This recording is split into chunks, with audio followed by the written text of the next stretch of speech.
Hey everybody, welcome back. Time now for the News 4 Desk Check, where we chat with assignment manager Russ Barbera every morning. Hey Russ, how's it going? Good morning. What's going on today? We're working on getting me some batteries for my microphone. You should have been here a minute ago. Yeah, it was a little crazy here in the newsroom, but we're all set. Yeah, Your we're good mic to is go. working. We can hear Everybody you. can hear me. Hello, everybody. So what's happening? Jerika's about to head out. We're going back to Wyoming Avenue on the fatal fire. We need to find out, obviously, what caused it and more about the poor man who died in the fire in a wheelchair with oxygen. So what can you say? You know, it's just a tragic turn of events.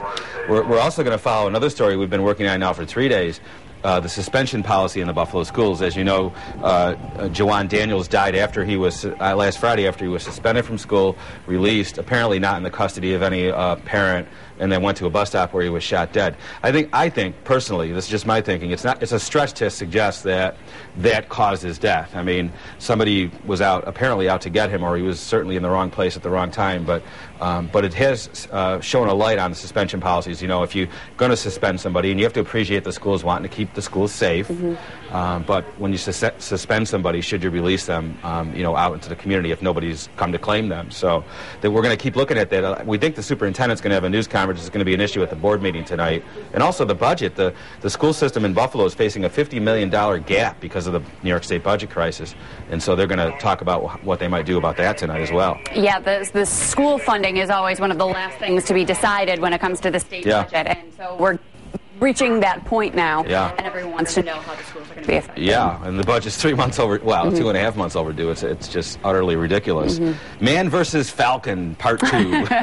You know, we saw Bibi out there attacking people because she thought her baby chicks were being, impinged upon. Today, the DEC is going to be at the Central Terminal on Paderewski to ban some new little Falcon chicks, and we'll be over there and, you know, to bring you their efforts to preserve the Falcon and protect them, and you know. Can't blame them, Mama. We need to learn to get along, you know, is the bottom line here. Right. We have the last Western New York survivor of Pearl Harbor has died. That's kind of interesting to me. Apparently he passed away on June 10th, and we're going to have that story for you later. Okay, and anything else real quick? Micro-stamping. I've been hearing this commercial on the radio. The police chiefs around town and all over are in favor of it. Apparently you stamp the ammunition. It helps the cops to trace the gun that it was fired from. Obviously it's a crime tool.